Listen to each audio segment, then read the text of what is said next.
Well, the issue of the United States as a democracy is a very interesting one because hardly anybody questions it. And we're a democracy, period. You grow up in this country, you go through the educational system, you go through the American cultural system, and nobody questions the idea that we are a democracy. And it's very easy, in fact, to accept that without question because you look around the world and there are places that are less democratic than the United States. There are places of absolute tyrannies. There are dictatorships. There are places where military juntas rule and where people are put in jail for the slightest act of disobedience. So, compared to so many of these places in the world, the United States is a democratic place. But that it's misleading to decide that we're democratic simply on the basis of the relative democracy in the United States, the fact that we are more democratic than other countries, because it doesn't really look closely at our nation and measure us not against other countries, not against tyrannies and totalitarian states, but to measure us against the ideal of democracy. I mean, what is the ideal of democracy? Well, Lincoln said, government of the people, by the people, for the people. Well, the truth is we are quite far from that ideal of government by, of, for the people. And this problem starts very early. It starts with the establishment of the nation. It starts with the founding fathers and the American Revolution. It starts with the United States being formed and being more democratic than, let's say, the English monarchy or the monarchies in other parts of the world. But in fact, if you look at the kind of government that is established at the very start by the Constitution of the United States, you see that, well, although we may think of ourselves as starting off as a democracy, we are a country where 20% of the population at that time consists of black people who are slaves.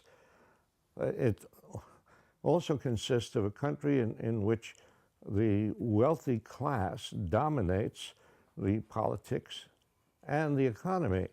And in fact, the Constitution itself, although it starts with the words, "we the people," in the preamble to the Constitution itself is written by 55 rich white men who gather in Philadelphia. And they draft a constitution that will set up a government that will be strong enough to protect their interests. So what are their interests? They're slaveholders who want to be protected against slave rebellions and against slave escapes. They're bondholders who want their bonds redeemed at full value by the government. They're land expansionists who want the government to protect them when they go out into Indian lands and encounter resistance. And so they set up a government strong enough to accomplish these purposes. And so the government set up right from the beginning is not a democratic government, but a government that represents the interests of the wealthier classes. The small farmers, the working people, they are not the beneficiaries of this new government. In fact, they show it right away because almost as soon as the government goes into effect, there's a rebellion of farmers in Pennsylvania because they're being taxed. They're being taxed in order to pay off the bondholders, who are now really, more dominant than the government. They are the big pressure group, just as today it is not the ordinary citizen looking for health care that is dominant in determining government policy. It's the pharmaceutical companies and the insurance companies. They are the ones today. So you see an unbroken line from the American Revolution, from the establishment of the first government, an unbroken line from that time to today, in that all through this entire history, the nation is dominated by wealthy interests, by corporate financiers.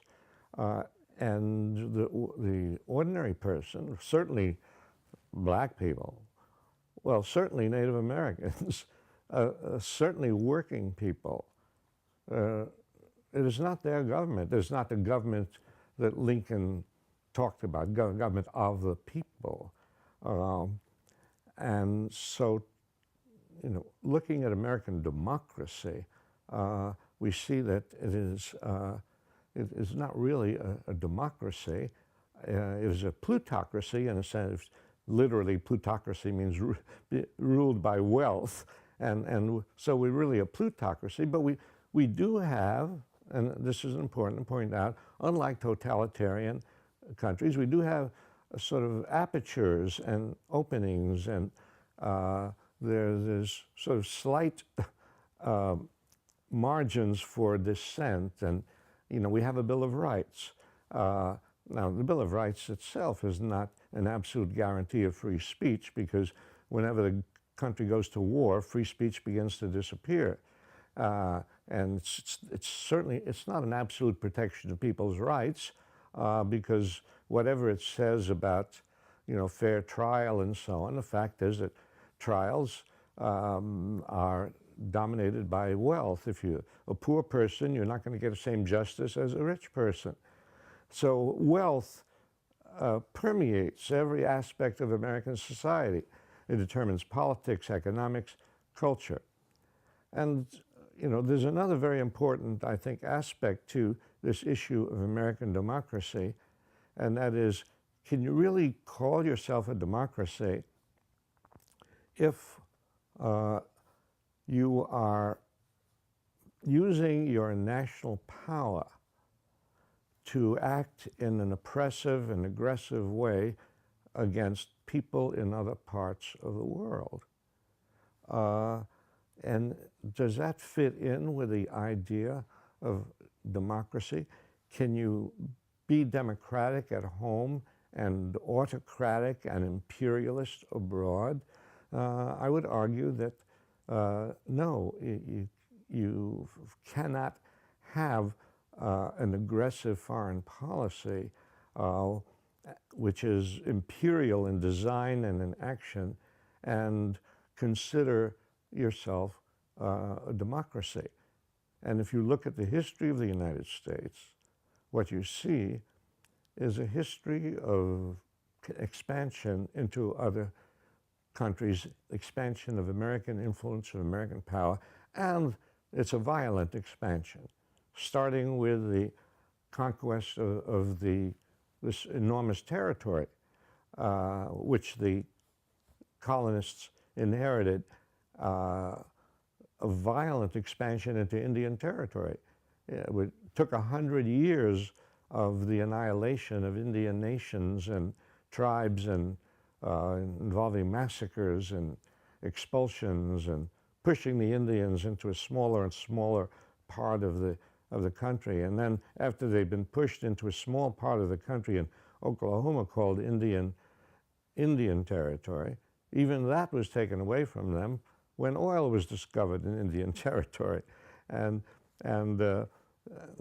well, obviously the Indians were not capable of dealing with oil, so they were gone.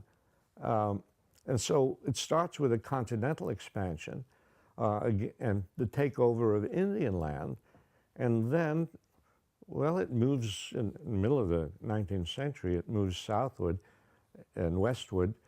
As we make war against Mexico, we really initiate a war against Mexico between 1846 and 1848, a war which, like so many of our wars, is started on false pretenses, lies being told to the country about why you are going to war.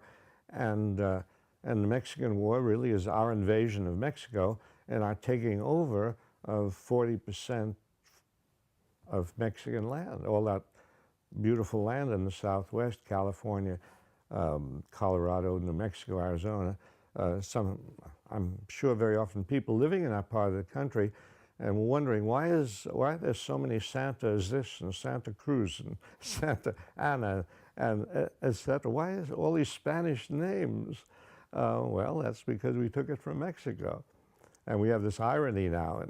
And here, yeah, another sort of little footnote on American democracy. This irony now that we are building a wall along the southern border of the United States, California and Arizona, to keep out of this country poor Mexican people who are looking for work, keep Mexican people out of the country that we stole from them in the Mexican War. It's ironic and it's tragic. But my point is that we have been in a constant expansionist mode from the beginning, from conquest of Indian territory, the Mexican War, and then near the turn of the century, we move into the Caribbean, we move into Spain, into Cuba against Spain, which is controlling Cuba. And we are, again, creating a pretense of, oh, we're going to free the Cubans, liberate the Cubans from Spanish oppression. Well, there's a half truth to that, or maybe just a quarter truth to that.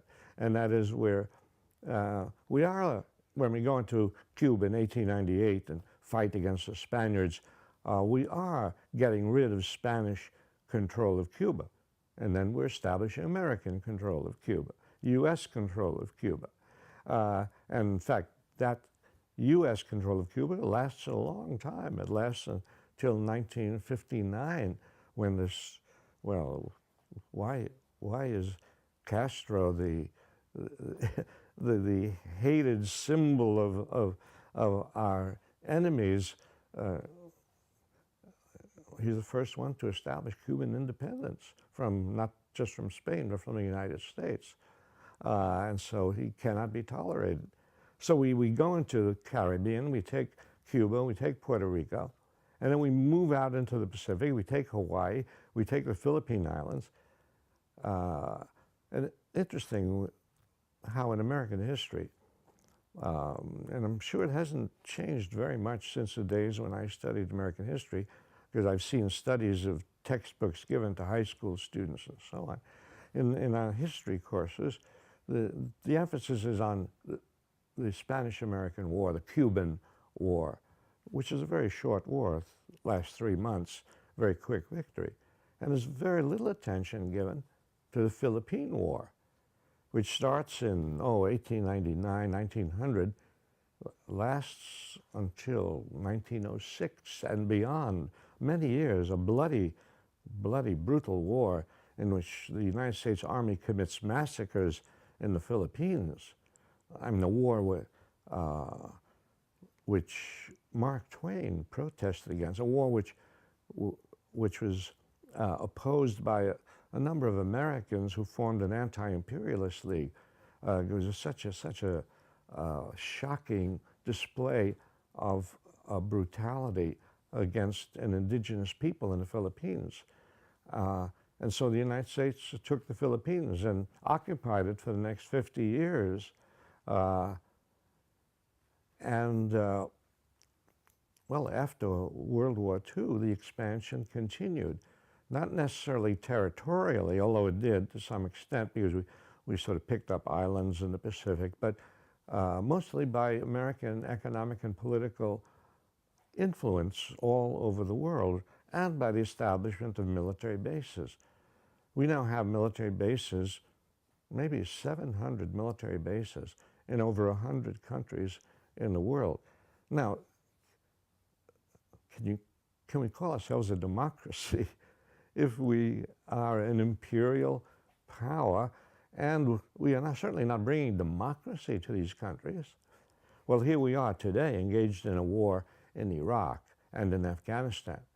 I mean, the war in Afghanistan has gone on for, 8 years. The war in Iraq has gone on since 2003, 6 years or so. And we claim, the government has claimed, that it is doing this to promote democracy in Afghanistan and Iraq, to get rid of terrible people. Well, there are terrible people. But the fact is, when the United States goes in to replace terrible people, it replaces them with other terrible people. and with ourselves and with American corporate power. Uh, and, uh, and, and it does it in a violent way. I mean, violence in Afghanistan has been horrific. We went into Afghanistan presumably to do something about terrorism because 3,000 people had just been killed in a terrorist attack in September 11, 2001 in the United States. Very soon, we had killed 3,000 civilians in Afghanistan in our invasion and attack, a number equivalent to the number of people who died on September 11th. And then we continue to stay in Afghanistan. People continue to die in Afghanistan as our planes bomb villages and claiming that we're killing terrorists. The truth is, how can a plane up in the air distinguish a terrorist from a non-terrorist? In fact, usually the words that is given in newspapers and by the government, and the newspapers slavishly follow the government, the word that is used is suspected terrorist. Oh, yes, a bomb was dropped on this house in Afghanistan. 3 suspected terrorists were killed. Also, 7 civilians were killed, including a few children. Well, suspected terror? You mean you kill people on suspicion? Now, we don't tolerate that in this country, even if a policeman said, well, I killed this person because I suspected he had robbed a bank. No, you don't do that. So our democracy is a very flawed democracy. Yes, we have some degree of freedom of speech. We have some degree of justice in the courts, but it's distorted. This freedom of speech is distorted by money, by who controls the avenues of communication, who controls the networks. And, you know, free speech, if it's not equal, is not really free speech. If I have the right to speak to 500 people and the General Motors can speak to 10 million through its ads on television, and the president can speak to 30 million anytime he wants to, well, it means that the right of free speech is not exactly a democratic, egalitarian one. So our democracy, yes, we have a degree of free speech and a degree of justice, but it is still quite far from democracy. And it's very important for people to recognize this, because if we become content, if we become satisfied, oh, we're a democracy, well, it has 2 terrible effects. One is that we do not push in this country for a more democratic control of the economy. If we think we already are democratic, we are not induced to push for a greater control of the government by ordinary people, and not push for a relinquishment of power in Washington by the corporations and the great financial institutions. So it's important to know the limitations of democracy so that we really demand in this country very fundamental changes in the economy, in healthcare, in job security. And the other reason for recognizing the flaws in this idea of a democratic country, well, the other reason is that we need to stop interfering in other countries' lives. We need to stop violent interventions in other countries under the pretense that we're bringing them democracy. We need to become a more peaceful nation. We need to accept the fact that other people may have to work out, just as we have to work out here, other people may have to work out becoming more democratic, and they cannot do it under American bombs or with American military bases.